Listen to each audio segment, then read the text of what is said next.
السلام عليكم ورحمة الله وبركاته، يلا بينا نفرّز البسلة. طبعًا البسلة دي الكمية اللي أنتم عايزينها، أنا جبت البسلة فصصتها وغسلتها كويس جدًا، وسِبتها تتصفى خالص، ولازم تتصفى كويس، ومعايا برضه شوية من الجزر كده قشّرته وغسلته هاقطّعه قطع صغيرة زي ما أنتم هتشوفوا، بجد بتفرق معاكم أوي في الوقت والمجهود يا جماعة، داخل عليكم بقى رمضان كل سنة وأنتم طيبين، هتنفع معاكم مش هتاخدوا وقت ولا مجهود، وطبعًا تنفع معاكم طول السنة، وخصوصًا لمّا تكون بقى سِت كده بتشتغلي، تروّحي البيت كده تلاقي كل حاجة جاهزة.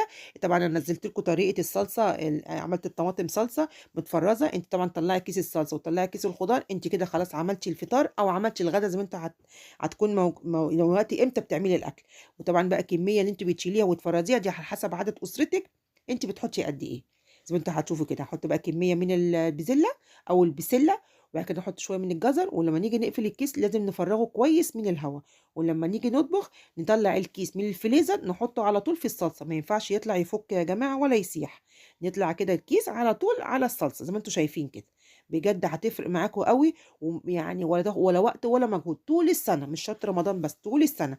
وزيزو عايز يقول لكم إيه؟ ها حط لايك حطّوا إيه؟ لايك قُل لهم كل سنة وأنتم طيبين. طيبين. يا رب بقى كده الوصفات دي تكون حلوة كده ولذيذة وخفيفة، بجد هتنفعكم كويس جدًا، وجرّبوها ومش هتندموا، ولو أنتم ما بتفرّزوش لازم تفرّزوا، يا رب الوصفة تعجبكم.